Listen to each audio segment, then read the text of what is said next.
Schools ఏం చేసేవంటే తెలుగు మాట్లాడితే fine వేసేవారు. ఇంగ్లీష్ మీడియం స్కూల్ గోంగూర పచ్చడిలో వేడి వేడి అన్నం దాంట్లో నెయ్యి వేసుకుని తింటే ఆ రుచే వేరు అంటారు. ఈ మాట మాట్లాడుతుంటేనే నోరు ఊరుతుంది. అమ్మ చేతి గోరు ముద్ద, దీనికి ఇంగ్లీష్ లో గానీ వేరే భాషలో గానీ ఏమైనా పదం ఉందా? అమ్మ చేతి గోరు ముద్దని ఎవరైనా ఏ భాషలో అయినా ఏం చెప్తారు.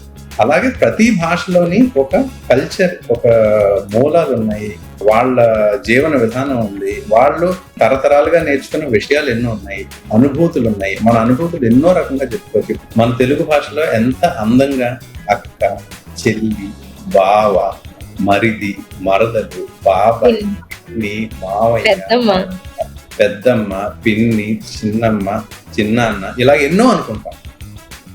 అన్నిటికీ కలిపి ఒక అంకుల్, అన్నిటికీ కలిపి ఒక ఆంటీ. హాయ్ అనిల్. హాయ్, ఎలా ఉన్నావు? బాగున్నా. How are you? నేను బాగున్నాను. ఇవాళ తెలుగు గురించి మాట్లాడుకుందాము. అయితే పూర్తిగా తెలుగులోనే మాట్లాడతాను.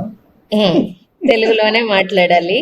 సో ఆడియన్స్ కోసం అనిల్ ఎవరు అంటే, తెలుగు భాష అంటే చాలా ఇష్టమయ్యి చెన్నైలో ఉంటున్న ఒక entrepreneur and business man. Anil, మనం మొదలు పెడదామా? అసలు తెలుగు గురించి చాలా మంది వెయిట్ చేస్తూ ఉంటుంటారు మనం ఏం మాట్లాడతామని. చాలా ముఖ్యమైన విషయం ఏంటంటే, ఉదాహరణకి ఇప్పుడు మనం ఇద్దరం మాట్లాడుకుంటూ కూడా తెలియకుండానే how are you, he is from Chennai, అలాంటి మాటలు వెంటనే దొరికిపోతున్నాయి. ఇంగ్లీష్ పదం ఒక్కటైనా లేకుండా మనం భాష కంప్లీట్ చేయలేకపోతున్నాం. తెలుగు మీద మనకందరికి ఎంత అభిమానం ఉన్నా సరే, ఇంగ్లీష్ అనేది మనకు తెలుసో తెలియకుండానో సబ్ కాన్షియస్ గా లోపలికి వచ్చేసింది.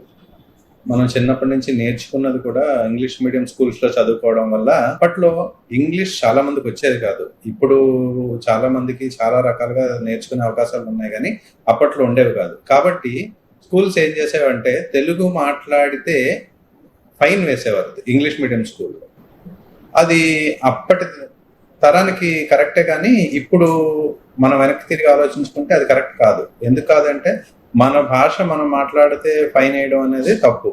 కానీ ఇందులో మన తప్పు ఏముంది అంటే, మనం నేర్చుకోవాలి, గ్లోబల్ గా రీచ్ ఉండాలి, మనకి బయటికి వెళ్ళాలి, లేకపోతే బయట వాళ్ళతో మాట్లాడగలగాలి. ఇలాంటివన్నీ మనం కావాలనుకున్నాం కాబట్టి ఇంగ్లీష్ మీడియం స్కూల్లోనే చదువుకున్నాం.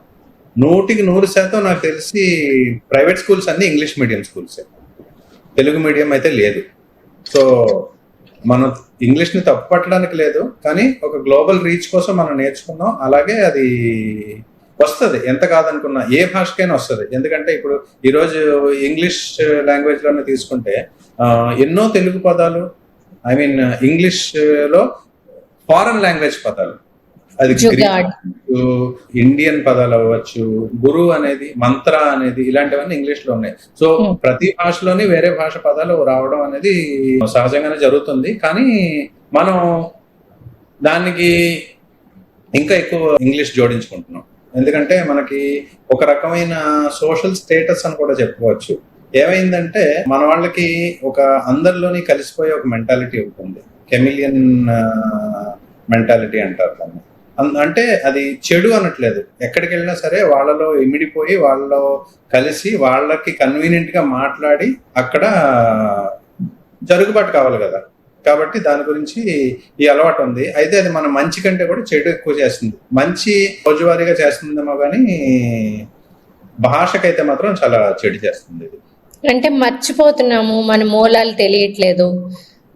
అండ్ ముఖ్యంగా ఇప్పుడు పిల్లలు చూస్తే, ఇప్పుడు నా పిల్లలు కానీ లేకపోతే ఫ్రెండ్స్ పిల్లలు కానీ, మన పిల్లల్ని చూస్తే ఇంట్లో తెలుగు మాట్లాడుతున్నారేమో కానీ చదవడం రాయడం మాత్రం రావటం లేదు. ఇది స్కూల్లో సెకండ్ లాంగ్వేజ్ తెలుగు ఉన్నా కూడా రావటం లేదు. ఇంతలా తగ్గిపోవడానికి కేవలం ఒక స్కూల్సే కారణమా, లేకపోతే ఇంట్లో పేరెంట్స్ కారణమా? ఏమనుకుంటున్నావు నువ్వు? ఎకనామిక్ యూటిలిటీ అనేది ఒకటి ఉంది, ఆర్థికంగా ప్రయోజనాలు. ఈ ఆర్థిక ప్రయోజనం, ఈరోజు పిల్లలు తెలుగు చదువుకోకపోయినా సరే వాళ్ళకి మంచి ఉద్యోగాలు వస్తాయి, గ్లోబల్ లెవెల్లో రాణిస్తారు. ఇది ఎవరికైనా తప్పని పరిస్థితి. కాకపోతే మనం తెలుగు నేర్చుకోవాలి, తెలుగు ఖచ్చితంగా ఒక ఇంపార్టెన్స్ ఇచ్చి నేర్చుకోవాలి. దానికి చాలా కారణాలు ఉన్నాయి, ఎన్నైనా కారణాలు చెప్పుకోవచ్చు. మన తెలుగు వంటకాలు, గోంగూర, పెసరట్టు, ఉప్మా, ఇవన్నీ ఉన్నాయి. గోంగూర పచ్చడి దాంట్లో నెయ్యి వేసుకుని తింటే ఆ రుచే వేరు అంటాం. ఈ మాట మాట్లాడుతుంటేనే నోరు ఊరుతుంది. Yes. ఇంగ్లీష్ లో ఏమని చెప్పగలం? Leafy vegetable with Sorrel leaves ఇలాగంటే వస్తుందా? మన mixed with పెసరట్టులో ఉప్మా నంచుకుని తింటే అంటాం.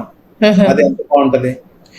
ఇవన్నీ పక్కన పెడితే అమ్మ చేతి గోరు ముద్ద, దీనికి ఇంగ్లీష్ లో గానీ వేరే భాషలో గానీ ఏమైనా పదం ఉందా? అమ్మ చేతి గోరు ముద్దని ఎవరైనా ఏ భాషలో అయినా ఏం చెప్తారు? mom. No. వద్దు, ప్రయత్నించద్దు అసలు. ఇది ఇలాగా ప్రతి భాషకి, మన భాష గొప్ప అనట్లేదు, మన భాష మనకి గొప్ప. అలాగే ప్రతి భాషలోని ఒక కల్చర్, ఒక మూలాలు ఉన్నాయి, వాళ్ళ జీవన విధానం ఉంది, వాళ్ళు తరతరాలుగా నేర్చుకున్న విషయాలు ఎన్నో ఉన్నాయి, అనుభూతులు ఉన్నాయి. మన అనుభూతులు ఎన్నో రకంగా చెప్పుకోవచ్చు. ఇప్పుడు మనం మాట్లాడుకున్నట్టే అమ్మ చేతి గోరు ముద్దనో లేకపోతే గోంగూరని మనకి గొప్ప, పక్కోడికి గొప్ప కాకపోవచ్చు, కానీ రేపు మన పిల్లలకి దాని గొప్పతనం తెలియాలంటే తెలుగులో మాట్లాడితేనే తెలుస్తుంది. చాలా ప్రదేశాలు ఉన్నాయి మనకి. ఇప్పుడు ఉదాహరణకి తెలంగాణ తీసుకుందాం. తెలంగాణలో నైజాం పాలన 200 సంవత్సరాల పాలన, దానివల్ల ఉర్దూ, హిందీ పదాలు బాగా ఎక్కువ. మనకి కొలోనియలైజేషన్, బ్రిటిష్ ఇన్ఫ్లుయెన్స్, తర్వాత మనమే మన పిల్లలు, మనం ఒక 4-5 తరాలుగా అమెరికా అని, ఆస్ట్రేలియా అని, యూకే అని ఇలా వెళ్ళి నేర్చుకుని వచ్చి మనం ఇక్కడ వాడుతున్న పదాలు అయి ఉండొచ్చు. ఇవన్నీ కూడా మన తెలుగులోకి ఇంగ్లీష్ ఎక్కువ రావడానికి. చాలా మంది నాకు తెలుగు రాదు అనేది చాలా గొప్పగా చెప్పుకుంటారు. ముఖ్యంగా సోషల్ గ్యాదరింగ్స్ లో నలుగురు కలిసినప్పుడు వాళ్ళు ఇండికేట్ చేసేది ఏంటంటే, ఎప్పుడైనా సరే ఎవరైనా నాకు తెలుగు రాదు అని గర్వంగా చెప్పుకుంటున్నారంటే వాళ్ళు చెప్పేది తెలుగు రాదు అనో, వేరే భాష గొప్పనో, తెలుగు తక్కువనో కాదు వాళ్ళు చెప్పేది. వాళ్ళ గురించి వాళ్ళు చెప్పుకుంటున్నారు. ఏమని? నేను ఒక చాలా కాస్ట్లీ ఇంగ్లీష్ ఎడ్యుకేషన్ నాది, నేను చాలా పెద్ద స్కూల్లో చదువుకున్నాను, అది నువ్వు రికగ్నైజ్ చెయ్యి అని చెప్పడం కోసం. ఇది స్టేటస్ సింబల్ లాంటిది. ఇంగ్లీష్ మాట్లాడడం అనేది స్టేటస్ సింబల్ లాంటిది. సో స్టేటస్ అనేది మెయింటైన్ చేయొచ్చు, కానీ భాష దగ్గర అది తీసుకురాకూడదని నా అభిప్రాయం. అంతెందుకు, మన పక్క రాష్ట్రం తమిళనాడు ఉంది. తమిళనాడులో ఎంత పెద్దవాడైనా, ఎంత పెద్ద ఉద్యోగి అయినా, పెద్ద వ్యాపారస్తుడైనా, ఎంత పెద్ద సెలబ్రిటీ అయినా తమిళ్కి ముఖ్యంగా ఇంపార్టెన్స్ ఇచ్చి మాట్లాడతారు. తమిళ్ తర్వాత ఏదైనా, తమిళ్ కోసం, భాష కోసం ప్రాణం పెడతారు. మనది పూర్తిగా విరుద్ధంగా ఉంది మన పరిస్థితి. అదైతే ఒప్పుకోవాలి. ఎందుకంటే ఇప్పుడు మనం ఎక్కడైనా గమనిస్తే నలుగురు హిందీ వాళ్ళు కలిస్తే హిందీలోనే మాట్లాడుకుంటారు, నలుగురు తమిళ్ వాళ్ళు, నలుగురు మలయాళం వాళ్ళు కలిసినా కూడా వాళ్ళ భాషల్లో మాట్లాడుకుంటారు. కానీ మనం ఇద్దరు తెలుగు వాళ్ళు, నలుగురు తెలుగు వాళ్ళు ఉన్నా కూడా వెంటనే తెలియకుండానే మొత్తం మాటలన్నీ కూడా ఇంగ్లీష్లోకి వెంటనే మారిపోతాయి. ఈవెన్ ఫోన్లో కూడా మాట్లాడుతున్నప్పుడు తెలియకుండానే ఇంగ్లీష్లో మాట్లాడేస్తూ ఉంటాం. మనమే చేస్తాం, నేనే చేస్తాను. ఇప్పుడు తెలుగు గురించి మాట్లాడుతున్నాం, కానీ ఈ పని నేను మిగతా భాషలతో మాట్లాడే వాళ్ళతో చేయను. మిగతా భాషల వాళ్ళతో వాళ్ళ భాషలో మాట్లాడతాను. తెలుగులో మాట్లాడే వాళ్ళతో కొత్తగా ఎవరినైనా పరిచయం చేసుకున్నా నేను ఎక్కువ ఇంగ్లీష్ వాడడానికి ట్రై చేస్తాను. ఎందుకు ట్రై చేస్తాను అంటే, ఇదే సేమ్ ఇండికేషన్, తెలుగు వాడికి అదే అర్థం అవుతుంది కాబట్టి మనం అదే చేస్తున్నాం. ఆ తప్పు చేయకూడదు. నువ్వు అన్నట్టు ఇంగ్లీష్ మాట్లాడడం తప్పు కాదు, ఇంగ్లీష్ రావాలి, హిందీ రావాలి, ఇంకో 10 భాషలు కూడా మనకు వచ్చినా తప్పులేదు. కానీ మనము తెలుగు వాళ్ళు కలిసినప్పుడు తెలుగులో మాట్లాడుకోవడానికి ప్రయత్నించడం వల్ల మన పిల్లలతో, మన ఫ్యామిలీతో, మన ఫ్రెండ్స్తో తెలుగులో మాట్లాడడానికి ప్రయత్నించడం వల్ల కొంతవరకు భాషని పరిరక్షించిన వాళ్ళం అవుతాం. ఓకే, ఒకవేళ మాట్లాడుకోకపోతే నష్టం ఏమవుతుంది? అదేమనుకుంటున్నావు? నష్టం ఎందుకు లేదు? ఖచ్చితంగా నష్టం ఉంది. చాలా నష్టాలు ఉన్నాయి. ఒకటేంటి, చాలా నష్టాలు ఉన్నాయి. ఏమిటి? ఏంటి, మన హెరిటేజ్ ఏంటి, మన కల్చర్ ఏంటి, సంస్కృతి, మూలాలు, కల్చర్, ఇవన్నీ మాట్లాడుకుంటాం కదా. అంతెందుకు బంధుత్వాలు మారిపోతాయి. మన తెలుగు భాషలో ఎంత అందంగా అక్క, చెల్లి, బావ, మరిది, మరదలు, బాబాయ్, పిన్ని, మావయ్య, పెద్దమ్మ, పిన్ని, చిన్నమ్మ, చిన్నాన్న, ఇలా ఎన్నో అనుకుంటాం. అన్నిటికీ కలిపి ఒక అంకుల్, అన్నిటికీ కలిపి ఒక ఆంటీ. అంతెందుకు బావ అనే పదం ఒకటే పదమైనా సరే బావా అని పిలిస్తే ఒక చనువు ఉంటది, ఒక వెటకారం ఉంటది. బావగారు అని పిలిస్తే ఒక మర్యాద ఉంటది, ఒక గౌరవం ఉంటది, ఒక్కొక్కసారి భయం కూడా ఉంటది. ఇంత అందమైన పదాలు, ఇంత అందమైన బంధుత్వాలు అంకుల్ అని, కజిన్ అని చెప్పేస్తే ఎవరికి తెలుస్తాయి? తెలియదు. రాదు. అత్తమ్మ ఎంత ఇప్పుడు అందరూ, నేను కూడా ఆంటీ అంకుల్ అని పిలిచేదాన్ని ముందు నుంచి అలవాటు ఉండడం వల్ల. కానీ అత్తమ్మ, ఇప్పుడు నేను అమ్మని పెద్దమ్మ అంటాను, నువ్వైనా ఇప్పుడు అమ్మమ్మ అత్త అంటావు అందరినీ. సో స్కూల్లో చదువుకునే రోజుల్లో మమ్మీ అని పిలిచేవాడిని. 6th స్టాండర్డ్ 7th స్టాండర్డ్కి వచ్చే టైంకి తమ్ముడు నేను ఒకసారి ఎప్పుడో మాట్లాడుకుంటూ మమ్మీకి మీనింగ్ తెలుసుకున్నాం. మమ్మీ అనేది మమ్మీస్ ఇవన్నీ అది తెలిసినప్పుడు మనం ఏంటి మమ్మీ అని పిలుస్తున్నామని ఆ రోజు నుంచి కాన్షియస్ గా అమ్మ అని పిలవడం మొదలు పెట్టాం ఇద్దరం. అప్పుడు నేను సో అక్కడి నుంచే ఒక బీజం పడింది తెలుగు నేర్చుకోవాలని. మన సామెతలు ఉంటాయి, సామెతల్లో జీవన విధానం, హ్యూమన్ సైకాలజీ, ఇలాగ ఎన్నో నేర్చుకోవచ్చు. అడిగేవాడికి చెప్పేవాడు లోకువ అంటారు. అడిగేవాడికి చెప్పేవాడు లోకం అనేది ఒక చిన్న సామెత అయినా అందులో ఎంత హ్యూమన్ సైకాలజీ నేర్చుకోవచ్చు. అలాగే చేతులు కాలేక ఆకులు పట్టుకోవడం అంటాం. చేతులు కాలేక ఆకులు పట్టుకోవడం అంటే ఆ మాట ఇంగ్లీష్ లో అంటే ఫీల్ వస్తుందా? రాదు, అస్సలు రాదు. జీవన విధానం ఎలా ఉండేదో దాన్ని బట్టి ఆకులు పట్టుకోవడం అనేది, చేతులు కాలడం అనేది జరిగేది కాబట్టి అది ఒక సామెతగా వచ్చింది. ఇదొక ఉదాహరణగా చెప్పుకోవచ్చు. అది తెలుగులోనే ఆ భావ వ్యక్తీకరణ అవుతుంది. మనసు భాష చాలా సింపుల్ గా చెప్పాలంటే, మనసు భాష మాట్లాడాలంటే మన భాషలో మనం, అది మనకి తెలుగు, పక్కవాడికి తమిళ్, ఇంకొకళ్ళకి మరాఠీ, కానీ మన భాషలో మనం మాట్లాడుకుంటే మన మనసు భాషని మనం వ్యక్తీకరించిన వాళ్ళం అవుతాం. భాషను పునరుద్ధరించాలి. కానీ ఇప్పుడున్న పరిస్థితుల్లో 75%, 80% మన జనరేషన్ తర్వాత జనరేషన్ కి తెలుగు భాష మీద ఇష్టం ఉండటం లేదు, రాయడం రావటం లేదు. ఇప్పుడు ఎలా దీనిని పునరుద్ధరించాలి?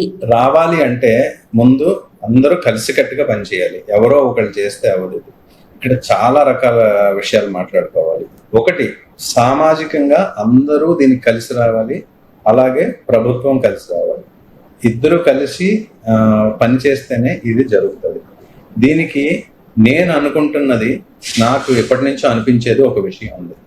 ఇంకా చాలా విషయాలు ఉన్నాయి, కానీ ఒక కామన్ ప్లాట్ఫామ్ అంటాం కదా, ఆ కామన్ ప్లాట్ఫామ్ ఏదైతే ఉందో అది మనం క్రియేట్ చేయగలగాలి.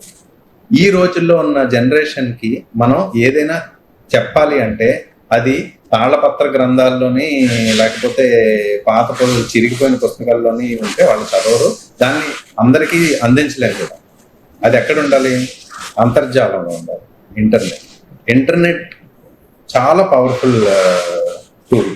సో ఇంటర్నెట్ సింపుల్ గా చెప్పాలి అంటే, ఇప్పుడు గవర్నమెంట్ ఉంది, తెలుగు స్టేట్స్ 2 ఉన్నాయి. మన అదృష్టం ఏంటంటే 2 తెలుగు స్టేట్స్, 2 రాష్ట్రాల్లోని ఇద్దరు ఫండింగ్ చేసి ఇద్దరు దాని గురించి కలిసి ప్రయత్నం చేయొచ్చు, విడివిడిగా ప్రయత్నం చేయొచ్చు.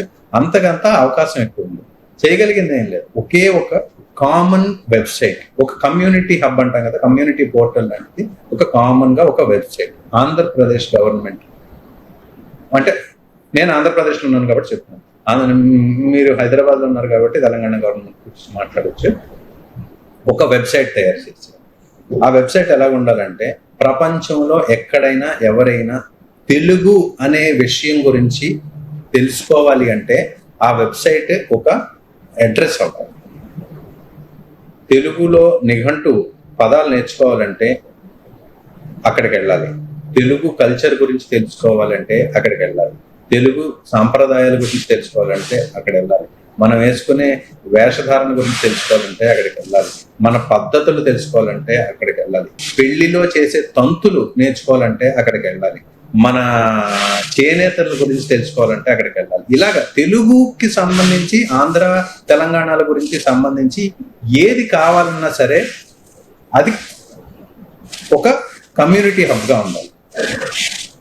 ఇది ఎలాగ రీచ్ అవుతుంది అందరికీ అంటే, గూగుల్లో కానీ, ఈ ఆర్టిఫిషియల్ ఇంటెలిజెన్స్ ప్లాట్ఫామ్స్ ఉన్నాయి కదా, చాట్ జీపీటీ, ఇలాగా చాలా ప్లాట్ఫామ్స్ ఉన్నాయి కదా, వీటిలో ఆప్టిమైజేషన్ చేయాలి. సర్చ్ ఇంజిన్ ఆప్టిమైజేషన్ ఉంటాం కదా, ఈ సర్చ్ ఇంజిన్ ఆప్టిమైజేషన్ ఎలా ఉండాలంటే తెలుగు అనేది ఎక్కడ ఎవరు ఏది సెర్చ్ చేసినా సరే ఇది ఫస్ట్ రిజల్ట్ గా రాగలగాలి. వచ్చింది అంటే దానికి ఆటోమేటిక్ గా దానికి పాపులారిటీ పెరిగిపోతుంది. ఎప్పుడైతే దాని పాపులారిటీ పెరిగిందో అందరూ అక్కడికి వెళ్ళడం మొదలు పెడతారు. దాన్ని వన్ వేగా కాకుండా వాళ్ళు కూడా పార్టిసిపేట్ చేసేలాగా కొంచెం డైనమిక్ గా కూడా తయారు చేసామంటే అందరికి ఎంగేజింగ్ గా అండ్ ఇన్ఫర్మేషన్ ప్రొవైడ్ చేయాలనుకున్న వాళ్ళకి, కొన్ని తప్పులు కరెక్ట్ చేయాలనుకున్న వాళ్ళకి కూడా. ఇప్పుడు ఇక్కడ ఒక నిఘంటు ఉంది, ఇదే వెబ్సైట్ లో ఒక నిఘంటు ఉంది. ఆ నిఘంటువులో ఒక పదానికి ఏదో అర్థం చెప్తున్నారు. ఉదాహరణ చెప్పుకోవాలంటే ఎంపతి అనేది ఒక పదం. ఎంపతి అనే పదానికి వెంటనే తెలుగులో పదం ఏదైనా ఉందా అని అడిగితే తెలియదు. వెతకాలంటే అది ఎక్కడికి వెళ్ళి వెతకాలనేది తెలియదు అందరికి.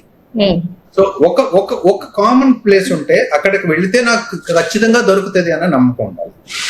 నాకు తెలిసి ఎంపతి అనే పదానికి చాలా మాటలు చెప్పచ్చు, చాలా పదాలు. సహానుభూతి అంటే నీతో పాటు నేను కూడా అది ఫీల్ అవుతున్నాను. సహానుభూతి అని చెప్పచ్చు. ఇది మన ఇద్దరికి రైట్ అనిపిస్తుంది. పండితులు ఉంటారు, తెలుగు ఎప్పటి నుంచో అందరికి నేర్పుతున్న వాళ్ళు ఉంటారు, మనకి నేర్పిన గురువులు ఉంటారు, వాళ్ళకి వేరే పదం అనిపించవచ్చు. అప్పుడు వాళ్ళు వెళ్ళి దాన్ని యాడ్ చేయగలగాలి, లేకపోతే ఒక సజెషన్ ఇవ్వగలగాలి. ఇలాగా ఎంగేజింగ్ గా, మ్యూచువల్ గా, టూ వే ఇంటరాక్షన్ గా ఉండాలి. అది ఉందంటే అందరూ అక్కడికి రావడం మొదలు పెట్టారంటే అది మల్టీ ఫోల్డ్ గ్రోత్ విపరీతంగా పెరిగిపోతుంది. అలాంటి ఒక్కటి తయారు చేయగలిగితే నిజంగా చాలా ఉపయోగపడుతుంది. ఇది ఒకటి. ఇంకొకటి, దీన్ని ప్రమోట్ చేయడం కోసం సెలబ్రిటీలను అవ్వచ్చు, లేకపోతే తెలుగు ఇన్ఫ్లుయెన్సర్లను అవ్వచ్చు, వాళ్ళ ద్వారా హెల్ప్ తీసుకోవచ్చు. ఇంకొకటి, ఇప్పుడు ఇన్ఫ్లుయెన్సర్లే ఉన్నారు, తెలుగు గురించి చెప్పేవాళ్ళు చాలా మంది ఉన్నారు. వాళ్ళని రికగ్నైజ్ చేసి వాళ్ళు వేరు ప్రభుత్వం వేరు అన్నట్టు కాకుండా సోషల్ మీడియాని దగ్గరికి తీసుకొచ్చుకొని వాళ్ళకి రికగ్నైజ్ చేసి అవార్డ్స్ ఇచ్చి అవసరమైతే వాళ్ళ వర్క్స్ వినియోగించుకోవడానికి వాళ్ళతో కలిసి వర్క్ చేస్తే ఎంతో ఉపయోగపడుతుంది. ఇలాంటి, ఎందుకంటే ఒకళ్ళ వల్ల తయారయ్యేది కాదు ఇది. ఈ వెబ్సైట్ కానీ ఈ పోర్టల్ కానీ తయారవ్వాలంటే ఎంతో మంది తెలుగు గురించి బాగా తెలిసిన వాళ్ళు కలిసి పనిచేయాలి. వాళ్ళు ఇన్ఫ్లుయెన్సర్లు అవ్వచ్చు, గురువులు అవ్వచ్చు, పండితులు అవ్వచ్చు, వేదం తెలిసిన వాళ్ళు అవ్వచ్చు, ఎవరైనా అవ్వచ్చు, లేకపోతే తెలుగు భాష మీద బాగా మక్కువ ఉన్న వాళ్ళు అవ్వచ్చు, ఎవరైనా అవ్వచ్చు. కానీ ఇంతమంది కలిసి పనిచేస్తే అది ఖచ్చితంగా సాధ్యం అవుతుంది. ఒక రకమైనది అది. ఇంకొకటి, తెలుగు నేర్చుకోకపోవడం వల్ల నష్టం ఏంటని అడిగారు కదా, దానికి స్టేట్ లెవెల్ పరీక్షలు ఉంటాయి, గ్రూప్స్ ఉంటాయి, ఏపీపీఎస్సి, టీజీఎస్సి ఇలాగనే ఉంటాయి. వాటిలో తెలుగు బోనస్ ఇవ్వచ్చు, బోనస్ మార్కులుగా ఇవ్వచ్చు, లేకపోతే అడిషనల్ వెయిటేజ్ ఇవ్వచ్చు. ఇచ్చి తెలుగు నీకు తెలియడం వల్ల నీకు ఒక బెనిఫిట్ ఉంది అని తెలియజేయచ్చు. అవసరమైతే తెలుగు మీడియంలో చదువుకున్న వాళ్ళకి ఒక కోటా ఇవ్వచ్చు. అంటే కోటా అనేది మళ్ళీ ఆల్రెడీ చాలా కోటాలు ఉన్నాయి. ఇది ఏంటంటే అది వేరే ట్రాక్ లోకి వెళ్ళిపోవద్దు. నేను అనేది తెలుగు తెలిస్తే నీకు ఒక బెనిఫిట్ ఉంటది అని తెలియజేయడం కోసం. నేనేమనుకుంటానంటే ఇవన్నీ చాలా మంచి ఆప్షన్స్, సొల్యూషన్స్ చెప్పావు అనిల్. ఫస్ట్ ఇంట్లో నుంచి మొదలవ్వాలి. మనం మన క్లోజ్ సర్కిల్ సొసైటీలోకి వెళ్ళినప్పుడు తెలుగులో ఏదైనా చేసిన వాళ్ళని చులకనగా చూడడం మానేయాలి. అదొకటి నేను గమనిస్తున్నాను. సోషల్ సర్కిల్స్లో తెలుగు అనగానే ఎందుకో తెలియదు, మన భాషే కదా, అయినా కూడా ఏదో వాళ్ళకేమో రాదేమో, ఇంగ్లీష్ లాంగ్వేజ్ భాష ఒక్కటి వచ్చినంత మాత్రాన్ని వాళ్ళ దగ్గర మొత్తం విషయ పరిజ్ఞానం ఉంటుంది అని అనుకోవడం కూడా తప్పు. అది పోవాలి. అది సమాజం నుంచి జరగాలి. ప్రభుత్వం నుంచి వాళ్ళు చేసే చర్యలు వాళ్ళు చేస్తారు. కానీ ముందు మన ఇంటి నుంచి మొదలు పెట్టాలి. పిల్లలతో స్కూల్ నుంచి రాగానే తెలుగులో మాట్లాడడం, ఏం జరిగిందని, what happen today, what did your teacher say, show me your diary అనకుండా తెలుగులో మాట్లాడితే కూడా కొంత మనం అవును. చాలా వరకు తెలుగును రక్షించుకోగలిగిన వాళ్ళం అవుతాం. చేస్తున్నాం మేము. అందరూ చేయటం లేదు. నేను చూశాను ఒక చాలా పెద్ద ఫ్యామిలీ, కానీ ఆవిడేమీ చదువుకోలేదు. ఆల్మోస్ట్ నాకన్నా పెద్ద ఏజే. ఆవిడేమీ పెద్ద చదువుకోలేదు, కానీ ఒక మెట్రో సిటీలో ఉండడం వల్ల తనకి ఇంగ్లీష్ వచ్చు. ఒక ఇంటర్మీడియట్ వరకు చదువుకున్నా కూడా పాత రోజుల్లో వాళ్ళకి ఇంగ్లీష్ మాట్లాడడం వస్తుంది. ఆ మనవాళ్లతో మనవరాళ్లతో అందరితో ఆవిడ ఇంగ్లీష్లోనే మాట్లాడతారు. వచ్చి రాని ఇంగ్లీష్ అయినా ఇంగ్లీష్లోనే మాట్లాడతారు. అవసరమా? ఇలాంటివి నేను చాలా నేరుగా చూస్తున్నాను. ఇవి ఆ అవగాహన రావాలంటే ఎక్కడైనా సరే పెద్దగా మొదలు పెట్టాలి. మనం ఇప్పుడు మాట్లాడుకున్నట్టు ఒక చోట ఉందంటే అక్కడికి వెళ్ళి అందరూ నేర్చుకుంటున్నారంటే అంతెందుకు తెలుగు ఎన్ఆర్ఐస్ ఉంటారు. వాళ్ళు గవర్నమెంట్ ఎంతవరకు కనెక్ట్ అయి ఉన్నారు, వాళ్ళు మనకి ఎంతవరకు కనెక్ట్ అయి ఉన్నారు? ఆంధ్రప్రదేశ్ తో వాళ్ళ సొంత బంధువులతో తప్ప ఎలా కనెక్షన్ ఉందో వాళ్ళకి ఏమీ లేదు. తెలుగు ఆన్లైన్ లో వాళ్ళకి ఎంతో మందికి తెలుగు నేర్చుకోవాలని ఉంది, ఎవరి దగ్గర నేర్చుకోవాలో తెలియదు. కొంతమంది ఉన్నారు నాకు తెలిసిన వాళ్ళే, అమెరికాలో ఉన్న మన తెలుగు వాళ్ళకి తెలుగు నేర్పిస్తూ ఉంటారు. క్లాసెస్, సండే క్లాసెస్ జరుగుతున్నాయి. అలా కొంతమంది ఉన్నారు, నాకు తెలుసు, నేర్పిస్తున్నారు. వాళ్ళు ఎక్కడ ఉన్నారు అనేది మనకి తెలియాలి అంటే ప్లాట్ఫామ్. నేను అదే అంటున్నాను, చాలా మంది ఉన్నారు, చాలా లేదు, అక్కడక్కడ జరుగుతున్నాయి, విడివిడిగా జరుగుతున్నాయి, ఒకదానికి ఒకటి కనెక్ట్ లేదు. ఎంతమంది కామన్ పోర్టల్ తీసుకురావాలి. కరెక్ట్. అండ్ తెలుగు సాహిత్యం నాకు ఇంకా గుర్తుంది. మా ప్రొఫెసర్ ఒక ఆవిడ తెలుగు చదవడం రాకపోతే ఎలా అమ్మా, తెలుగులో ఉన్న సాహిత్యం ఎలా చదువుతారు తెలుగు చదవడం రాకపోతే? నువ్వు సామెతల గురించి చెప్పావు. సాహిత్యంలో బోల్డ్ జీవితం ఉంది నేర్చుకోవాలంటే. అవి మనకి జీవితానికి చాలా పనికొస్తాయి. మనం అనుకోక్కర్లేదు ఇంగ్లీషు, మ్యాథ్స్, సైన్స్ మాత్రమే జీవితానికి పనికొస్తాయని. అవి మనకి భుక్తి కోసం పనికొస్తే తెలుగు మనం జీవితం ఎలా ఆనందంగా బ్రతకాలో నేర్పడానికి పనికొస్తుంది అని నేను అనుకుంటున్నాను. అది నిజమే. అది అలాగే నేర్చుకోవాలి. అన్ని ఒక చోటే దొరుకుతాయి అనుకుంటే ఖచ్చితంగా మనం దాన్ని తయారు చేయడానికి ప్రయత్నించాలి. ఆ ఒక చోట తయారయ్యేదాన్ని అందరికీ అందుబాటులో ఉంచాలి, అందరికీ తెలియజేయాలి. ఆ తెలియజేయడం కోసమే మనం ఇది మాట్లాడుకుంటున్నాం. తెలుగు నేర్చుకోవాలనుకునే వాళ్ళు చాలా మంది ఉన్నారు. వాళ్ళకి ఎక్కడ నేర్చుకోవాలో ఎలా నేర్చుకోవాలో తెలియదు. వాళ్ళ భాష గురించి, వాళ్ళ ఊరు గురించి, వాళ్ళ పెద్దల గురించి, సంస్కృతి గురించి తెలుసుకోవాలనుకుంటున్న వాళ్ళు ఖచ్చితంగా ఒక తాటి మీదకి తీసుకురావాలి. వీళ్ళందరినీ తీసుకురావడానికి నాకు అనిపించింది నేను చెప్పాను. ఇది ఇలా చాలా ఉంటాయి. రోజువారీగా చేయవలసిన పనులు చాలా ఉంటాయి. ఇంట్లో నుంచే మొదలు పెట్టాలి, ఇంట్లో అందరూ మొదలు చెయ్యాలి, స్కూల్స్ లో చెప్పాలి, పబ్లిక్ ప్లేసెస్ లో చెప్పాలి. సినిమాలు, సోషల్ మీడియా ఇప్పుడైతే మాత్రం ఇంకా వేరేగా ఎక్కడ చెప్పినా వినకపోవచ్చు. సినిమాలు, సోషల్ మీడియా మొదలంటూ జరగాలి. ఎందుకంటే భాష చనిపోకూడదు. ఇంకొకటి ఏంటంటే మనం దేశంలో 4వ అత్యధిక మంది మాట్లాడుకుంటున్న భాష తెలుగు. అది ఆనందించాల్సిన విషయమే, కానీ ఇది తగ్గిపోకూడదు. మన భాష గొప్పది అనేది మనం ముందు గుర్తించాలి. తెలుగులో బోర్డ్ రూమ్స్ లో అందరూ తెలుగు వాళ్ళే ఉంటారు, ఇంగ్లీష్ లో మాట్లాడుకుంటారు. ఎందుకు? అదే తమిళ్లో నేను పనిచేసిన కార్పొరేట్ ఆఫీస్ లో మా చెన్నై బ్రాంచ్ కి వెళ్తే ఎంత పెద్ద VP, AVP అయినా కూడా బోర్డ్ రూమ్స్ లో తమిళ్ మాట్లాడేవారు. ఇక్కడ రాని వాళ్ళకి డైవర్స్ గ్రూప్ చాలా ఇబ్బంది పడిపోతూ ఉండేవారు. చెన్నైలో పనిచేయడం కష్టం అనేవారు. అదే ఆంధ్ర వస్తే మేము అందరం ఇంగ్లీష్లోనో హిందీలోనో మాట్లాడేవాళ్ళం. హిందీని కూడా ఆమోదిస్తున్నాం, కానీ మన భాషను మనం ఆమోదించడానికి మాత్రం మనం ఇష్టపడటం లేదు. అంటే ఏదో పూర్తిగా పతనం అయిపోయిందని కాదు, తెలుగుని ఇష్టపడే వాళ్ళు చాలా మంది ఉన్నారు. ఈవెన్ NRIలు కూడా ఉన్నారు. ఈ మధ్యనే నేను ఒక NRIని కలిశాను. ఆయన నాకు చాలా పద్యాలు చెప్తుంటే నేనే ఆశ్చర్యపోయాను, ఎంత బాగా గుర్తుపెట్టుకున్నారు అని. ఉన్నారు తప్పకుండా తెలుగు మాట్లాడంటే ఇంకొక రకంగా. అంటే వాళ్ళు మన రాష్ట్రంతో కనెక్షన్ లేకపోవడానికి కారణం ఏంటంటే ఎక్కడ ఏది ఒక కామన్ పాయింట్ లేదు. ఒక తమిళనాడుకి తమిళనాడుతో కనెక్షన్ ఉంటుంది, ఎందుకంటే వాడి భాష అంటే ఇష్టం, వాడి భాషకు సంబంధించిన కార్యక్రమాలు జరుగుతూ ఉంటాయి ఆ రాష్ట్రంలో. ఇక్కడ లేదు. సో అనిల్, చాలా మంచి విషయం మాట్లాడాము. నువ్వు అన్నట్టు ఇది కొంతమందికైనా రీచ్ అవుతుందని ఆశిస్తున్నాను. Thank you so much for your time.